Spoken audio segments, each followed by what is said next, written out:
So, when you think about Canada's economic muscle, where does your mind go? Oil, probably. Maybe banking or tech. But what if I told you our greatest untapped strength isn't something we dig out of the ground, but something we grow in our fields? Today, we're looking at the massive, and I mean massive, potential of Canadian agriculture that's just waiting to be unleashed. Okay, let me introduce you to Kim McConnell. He calls himself a farm kid from Manitoba. Now, you hear a quote like that, and you probably don't think business visionary, right? Well, his story is right at the heart of everything we're talking about today. See, back in the 80s, there was this huge boom in new farm technology. We're talking incredible new fertilizers, better seeds, new animal health products. It was a revolution. But McConnell noticed something funny. The huge companies making all this stuff, they were actually terrible at talking to farmers and selling it. He saw a gap, and that's how much he started with. $5,000. Working out of his basement, he launched a small marketing business called Ad Farm. It was a huge bet, all based on that one simple observation. And that $5,000 in a basement venture, it grew into this massive success. It was proof of a powerful truth. Our primary industries, like farming, pack way more economic punch than we ever give them credit for. Okay, so let's jump forward to today, because right now, agriculture is on the edge of another one of those moments. A brand new tech boom that's creating opportunities just as huge as the one McConnell spotted all those years ago. And hey, don't take my word for it. That out of this world line, that's a direct quote from Canada's own agriculture minister. From coast to coast, the innovation that's happening right now is, well, it's pretty mind-blowing. I mean, just get a load of this. Over in PEI, you've got machines literally driving through fields, taking pictures of plants to spot diseases before they can even spread. Then, out in BC, a company called 4AG Robotics is building robots that can do something that's always been incredibly tricky: carefully harvesting mushrooms. They just pulled in $40 million to scale up and meet global demand. The potential is just enormous. The experts see it. People inside the industry see it. The Canadian Chamber of Commerce calls agriculture a cornerstone of our economy that has even more to offer. We have the land, we have the expertise, we have the tech. So we should be a global powerhouse, shouldn't we? Well, this is where the story gets complicated. Because for all of this incredible potential, for all this out-of-this-world technology, something is just not adding up.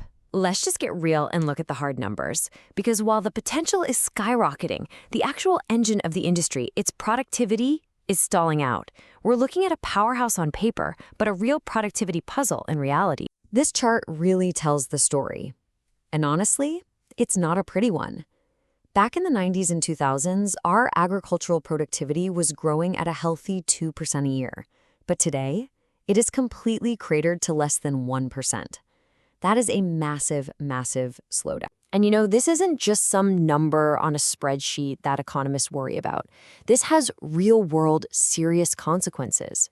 A trend like this directly threatens Canada's place at the table on the world stage, especially when it comes to something as basic and important as food. I mean, think about this. In the early 2000s, Canada was the 5th most important food exporter on the planet. 5th! That's a solid top-tier player. But if we stay on this track, with our market share slipping and our productivity stalled, projections show that within a decade, we're going to drop to 9th place. We are actively losing ground. So what gives? What's behind this slide? Well, a huge piece of the puzzle is investment in innovation. You know, research and development. Just 3 decades ago, Canada was the undisputed leader in agricultural R&D. And today, we are trailing the US, Japan, and even the average of other developed countries.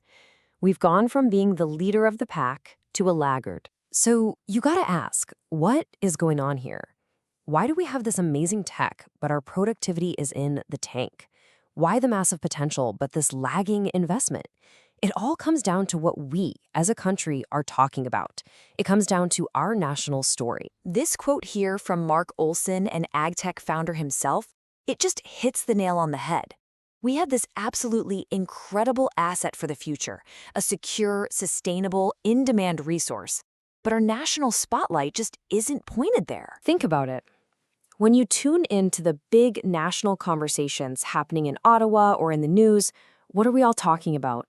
We're talking about pipelines, critical minerals, quantum computing, and yes, all of that is important, but food, agriculture, and ag tech, they're consistently treated like a sideshow. Our whole focus seems to be on creating the next Shopify, not the next McCain Foods. And here's the bottom line. The industry has become an afterthought. It's been so left out of the national story that, be honest with yourself for a second. Could you name the federal agriculture minister right now? Most people can't. And that right there tells you a lot. That lack of profile means less political will, less focus, and less strategic investment. So, what do we do about this? How do we fix it?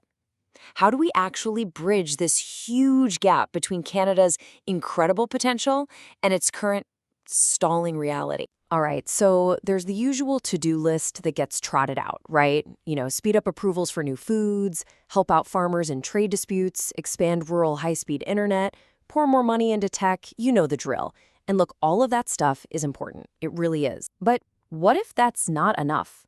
What if just ticking off those boxes, making those little policy tweaks, completely misses the real core problem here? What if the issue runs a lot deeper than that? And this is where we come full circle, right back to Kim McConnell. He says the problem isn't a lack of good ideas or policy papers. What we're missing, he says, is leadership. Not just one person, but a guiding vision. We're missing a clear, powerful, and cohesive story about why agriculture is so critical to Canada's future. And that really is the ultimate question, isn't it? We have the land, we have the farmers, we have the innovators and the technology. We have all the ingredients to be a true agricultural superpower in a world that is getting hungrier every single day. The only question left is, do we, as a country, have the will to write the story that will make it happen?